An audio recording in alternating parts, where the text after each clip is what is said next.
Eh bien bonjour les créateurs, c'est le Tony Boy, je suis content de vous retrouver pour une vidéo où je vais vous expliquer comment calibrer facilement et surtout rapidement votre stabilisateur. Alors dans cette vidéo, je vais vous montrer comment stabiliser sur un Ronin S, mais ça marche pour tout type de stabilisateur, que ce soit tous les autres Ronins de chez DJI ou même d'autres marques, peu importe, ça marche sur tout. Et je vais vous montrer avec une caméra qui est tout simplement un GH5, donc c'est une caméra qui est classique. Ça marche aussi sur les caméras qui sont plus lourdes. Actuellement, la caméra qui me filme, c'est un S1 de chez Lumix. Avec son objectif 24-70 de 8, on arrive facilement aux 2,5 kg et ça fonctionne très bien et ça va toujours aussi vite. Donc voilà, je vais vous montrer ma méthode et si jamais en regardant cette vidéo vous pensez que votre méthode est meilleure que la mienne, n'hésitez pas à rejoindre mon Discord les amis pour nous partager cela, pour partager un petit peu votre technique. Il y a plein de créateurs professionnels comme amateurs dans ce Discord, donc n'hésitez pas à le rejoindre, le lien est dans la description. Et bien c'est parti les amis, je ne perds pas de temps, je vais vous montrer, je vais vous dévoiler ma méthode pour calibrer mon stabilisateur facilement et surtout rapidement. Premièrement, avant de toucher au stabilisateur, on va préparer la caméra. Donc la caméra, vous la retournez et normalement avec votre stabilisateur, vous avez tous les outils nécessaires pour préparer votre caméra tout simplement. Donc là, je vous montre sur le Ronin S comme je vous ai dit, mais ça fonctionne aussi sur tous les autres stabilisateurs. Donc là déjà, la première étape qui va être très importante, c'est d'aligner, de très bien aligner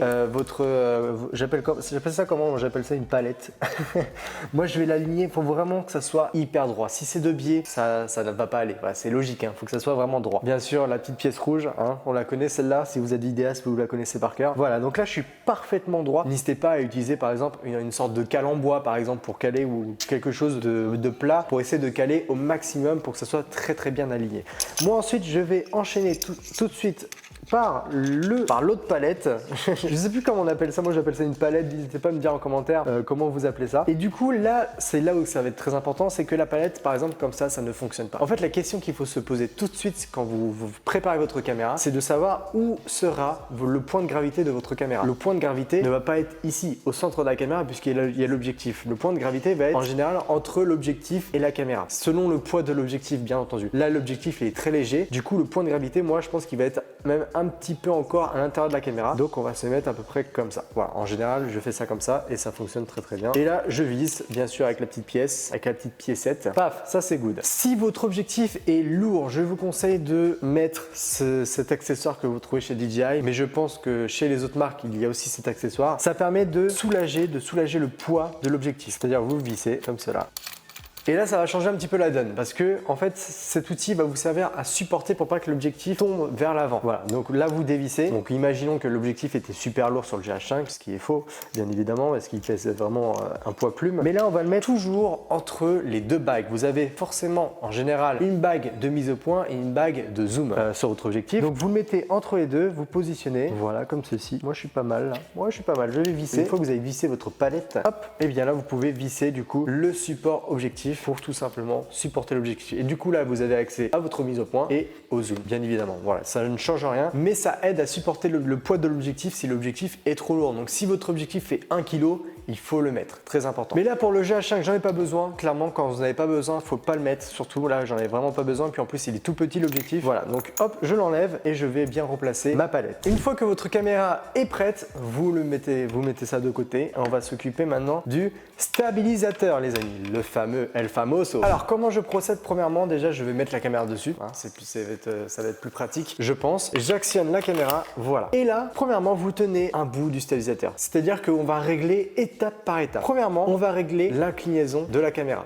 Faut pas qu'elle aille vers l'avant, faut pas qu'elle aille vers l'arrière. Très important. Donc là, si je lâche, elle va vers l'arrière. Hop, je la retiens, je serre. Là, je vois que finalement, ça va. Elle va pas vers l'avant, elle va pas vers l'arrière. Elle est stable. Une fois que ça c'est fait, vous la mettez vers le ciel. Voilà, vous faites une vue vers le ciel. Et là, vous remarquez que si je lâche, la caméra tombe vers l'avant. Donc là, on touche hop, la petite molette et on règle, on la ramène vers l'arrière. Voilà, hop, elle est encore un peu trop vers l'avant. Là, c'est vraiment minutieux, mais hop, encore un peu trop vers l'avant et c'est là que c'est un peu long.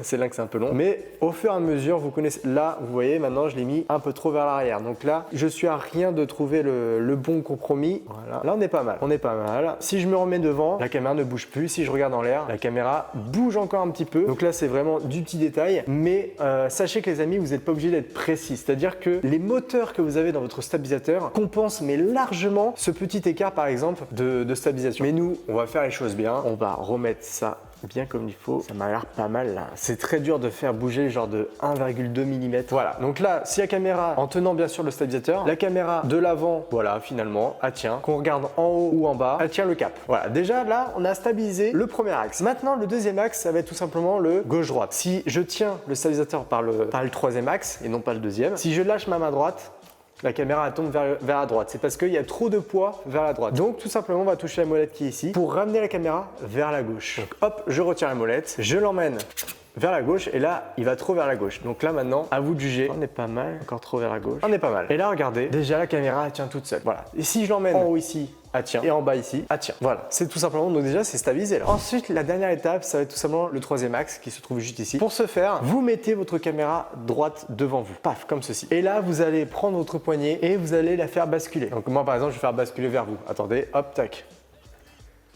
La caméra bouge. Ce n'est pas bon. Ce n'est pas bon. Donc là, on la remet bien sûr bien comme il faut. Tac. Et là, vous avez une petite molette qui se trouve juste ici. Vous la dévissez. Et bah là, tout simplement, si vous regardez, si elle part vers la gauche, c'est qu'il y a trop de poids à l'arrière. Du coup, on va mettre du poids à l'avant. Voilà, comme ceci. En fait, vous regardez où est-ce que le poids va. Si je vais à gauche, il y a trop de poids vers la droite. Donc, j'ai mis trop de poids vers l'avant. Donc maintenant, on va un peu mettre de poids vers l'arrière. Hop, comme ceci. Comme ceci. J'ai été un peu loin. Hop, voilà, on est pas mal. Tac. Là, on est vraiment cool. Là, on est vraiment pas mal. Regardez, si je bouge, la caméra ne... Ah bah, c'est mon pied qui bouge. Et là, vous voyez que la caméra tombe vers la droite. C'est parce qu'il y a encore trop de poids vers la droite. Mais c'est pas grave, en soi, là, c'est calibré. La caméra, elle fait pas un gauche-droite comme n'importe quoi. Vous voyez qu'elle stabilise plutôt pas mal. Et une fois que ça c'est fait, bah voilà. C'est fini. Voilà, fin de la vidéo.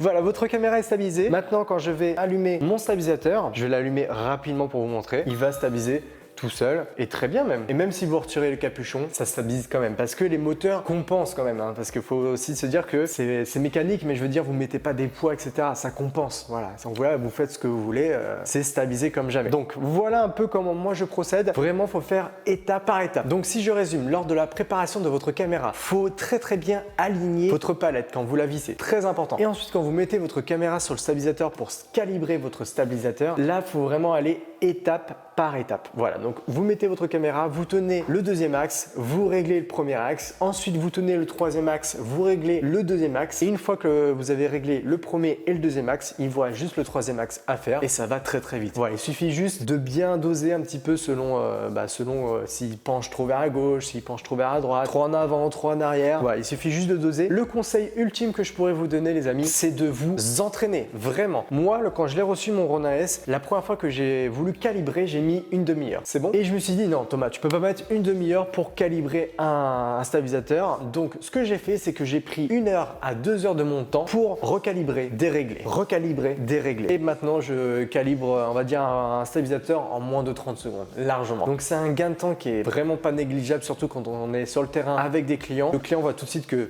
on connaît notre matos, on le règle très rapidement et comme ça on ne perd pas de temps lors du tournage. Donc c'est très important. Donc vraiment entraînez-vous, c'est la clé du succès si vous voulez calibrer un stabilisateur rapidement. Voilà, il n'y a vraiment pas d'autre façon de faire. Entraînez-vous et faites-le étape par étape. Voilà, c'est le seul conseil que je pourrais vous donner. Voilà, j'espère que cette vidéo vous aura plu, vous aura aidé. Si elle vous a aidé, le petit like les amis, ça me ferait extrêmement plaisir. Et pensez également à partager cette vidéo les amis, ça me ferait extrêmement plaisir et ça m'aide beaucoup sur YouTube. Moi je vous retrouve la semaine prochaine pour une nouvelle vidéo. D'ici là, portez-vous bien et surtout n'oubliez jamais les amis, c'est en pratiquant qu'on apprend.